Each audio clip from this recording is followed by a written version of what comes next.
If you show value and you give people a reason why you're different and you educate them, they will really trust you and appreciate that more than you can imagine.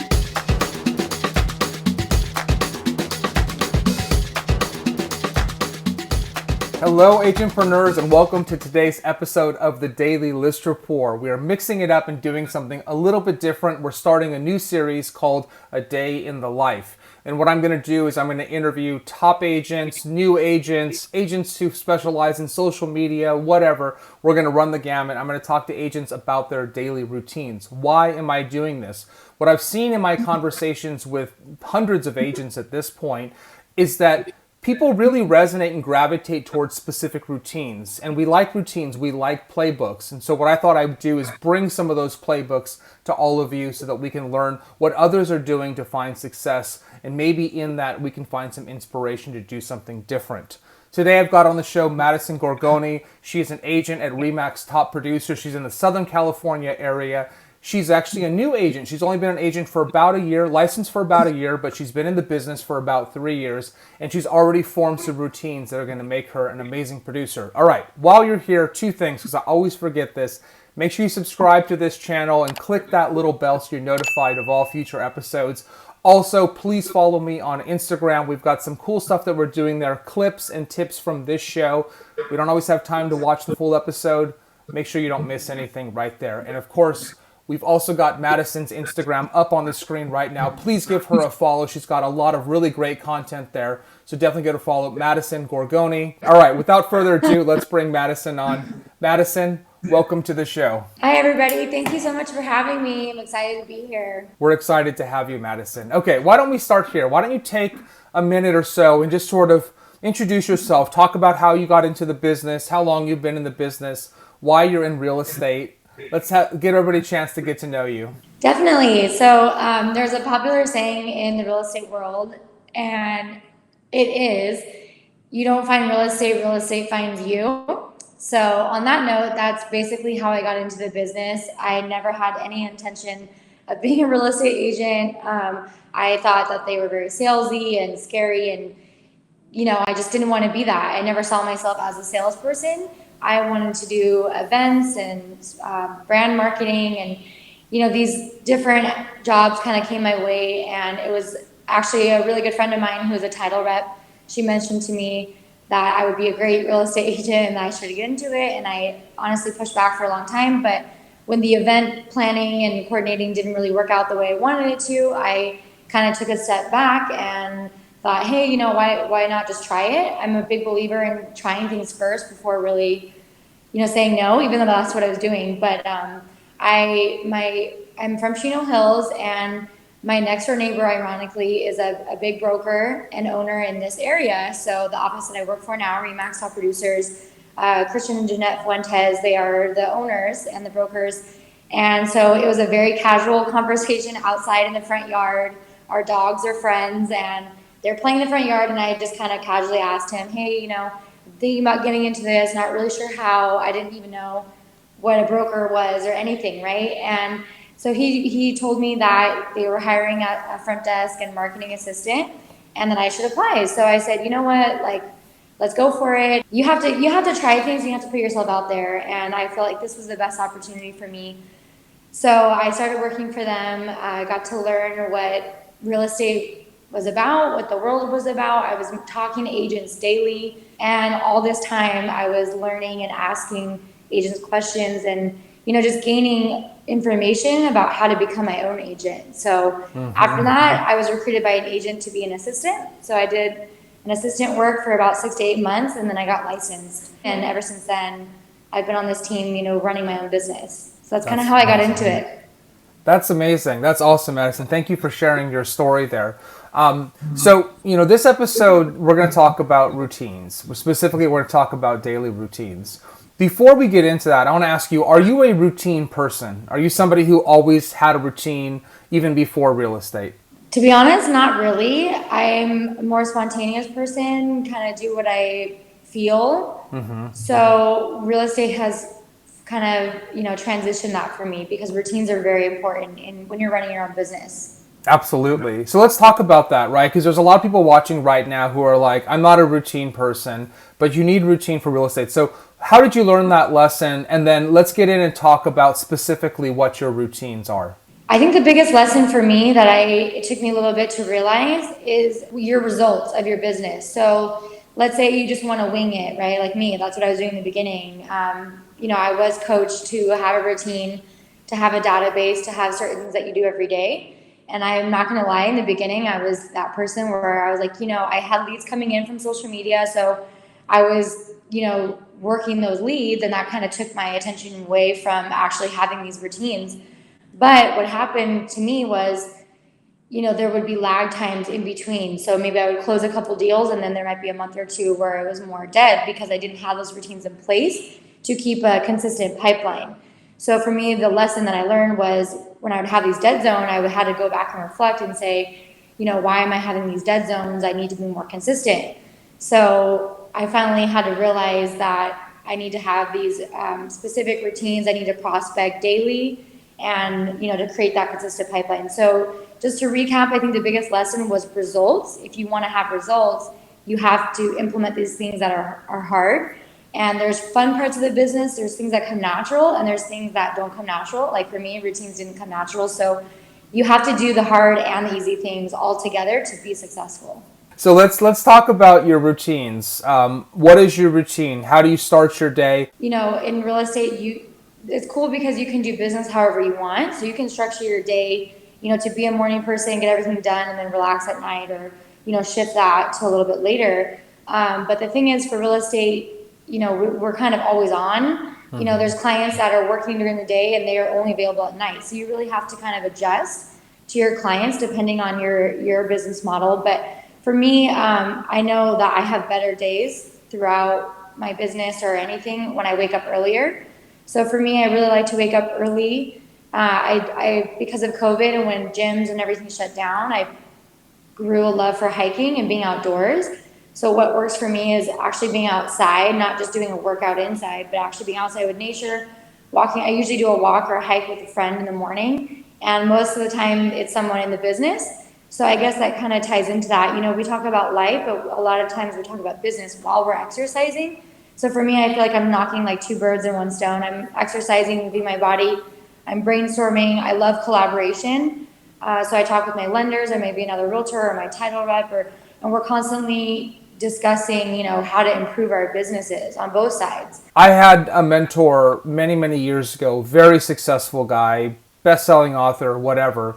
And that was sort of his thing, is he would have meetings basically at the gym, right? Hop on the treadmill, go out for a hike or whatever. And it was time to bond with somebody, but it very much was time to talk business. And like you said, you kill two birds with one stone. So I think it's a really good tip actually for people who are struggling to find exercise in their routine, is to say, hey, grab a colleague, grab a title rep, grab whatever, right? Someone in the industry, and go on a hike and go on a walk and talk shop, while you get some exercise. So I like that. And I noticed that we become more creative and we explore new ideas in that environment. Do you structure the rest of your day in terms of the follow-ups that you do, or the prospecting, or the phone calls, or maybe in a different time, door knocking? How do you structure the rest of your day? One of my things that I added because of that results thing I was talking about, I added role playing. So in real estate, for me, it's not about being scripted or applying one thing to everybody, because you really have to adjust with prospects and clients. So role playing though is about being confident and knowing what you're talking about. So I role play 4 times a week at 9:30 in the morning. So every Monday through Thursday I do that. Door knocking I'm starting to implement just recently. I'm going to be doing that Monday, Wednesday, Friday from 3 to 5. So the reason that we decided to do in the afternoon is because there's certain things, especially with escrow. Escrow companies are open, 8 to 5 roughly. So it's, I want to be available in case escrow or things with the transactions need to happen during the day. So door knocking. How do you end your day, right? So I've spoken with some agents who are, pretty strict, right? They end their day at a certain time. Maybe that's a little bit later, and this is the time where I'm going to sign off. I've talked to other agents who are on fire 24/7. It's weird, right? 2 a.m., whatever, they're responding to text messages. How do you treat your evenings? I don't fall into the strict category, to be honest. My business model is very customer service oriented. I think that comes from my past experiences. Again, some clients, they work all day, so they really need your attention in the evenings. And there is a challenge of work-life balance because, seeing family or friends, a lot of times that falls in the evening, getting dinner, happy hour, something like that. But you're always kind of on. That's definitely how I run my business. I'm answering texts, sometimes up until 10, 11 at night, especially if something needs to be addressed for the next day, or if you submitted an offer and the agent just got back to you at 10:30, you have to adjust, but at the same time, you have to also acknowledge your well-being too. Like I kind of like to end my night with some good old Netflix and kind of numb out a little bit, but I just like to decompress, right? With a TV show, don't really think, just kind of relax, and then that's kind of helped me relax before I go to sleep. Let's be honest, it's really challenging to be a real estate agent, right? So for everybody watching right now, I empathize with you. I often describe real estate agents as kind of being like lawyers, which in my opinion is the worst job ever. And the reason is that you don't control your own time, right? You are at the behest or beck and call, if you will, of your clients. And you don't know if that phone call is going to be somebody who wants to buy or sell a home. You don't know if that's a listing agent who is giving you the news that they accepted the offer. They probably don't do that by phone, but you know what I mean, right? Like, you just don't know. And so it's really difficult not to be on if you're working with a buyer who works a crazy shift and they're writing you at 10 o'clock at night. Like, it's a difficult place to be, and that's why I think it's important to have routine. I think it's important to set boundaries and set expectations. Otherwise, I think you're going to go crazy. So I think these are important things to consider. Do you agree with that? 100%. Burnout is a completely valid term in real estate, especially maybe because I'm newer.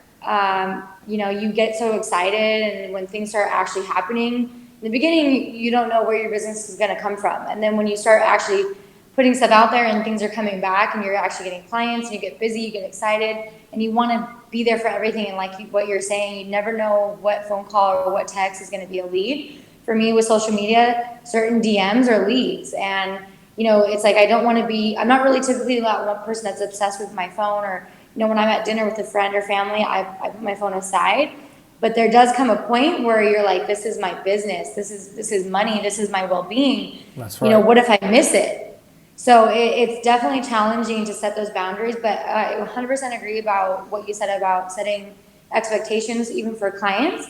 And I do have clients that will say, well, what are your hours of operation? And I'm like, well, I'm all over, 24/7. But that's also not really fair to me either to do that, because we do want to set those expectations. And honestly, most of the time, the clients will respect that for you.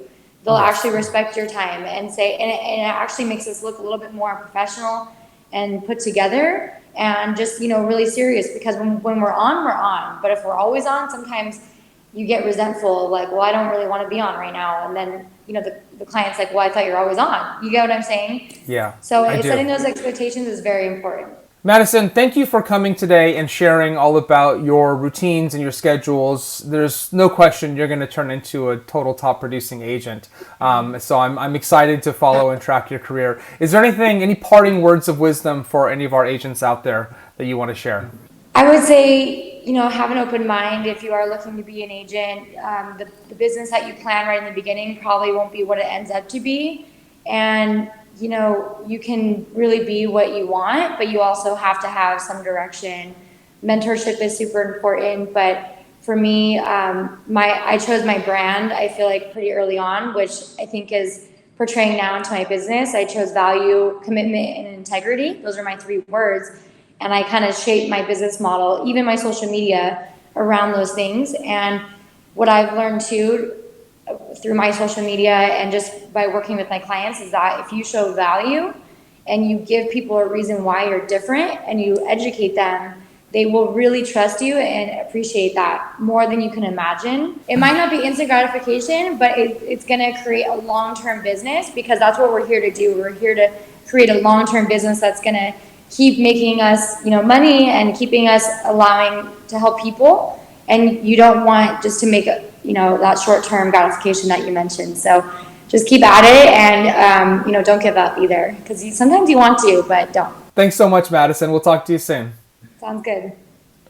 All right, so there you have it. That was really interesting, right? I love talking to agents about their routines, because though they often contain a lot of the same components, they're sometimes in different orders, and they also reflect, I think, the stage of development that an agent is in, right?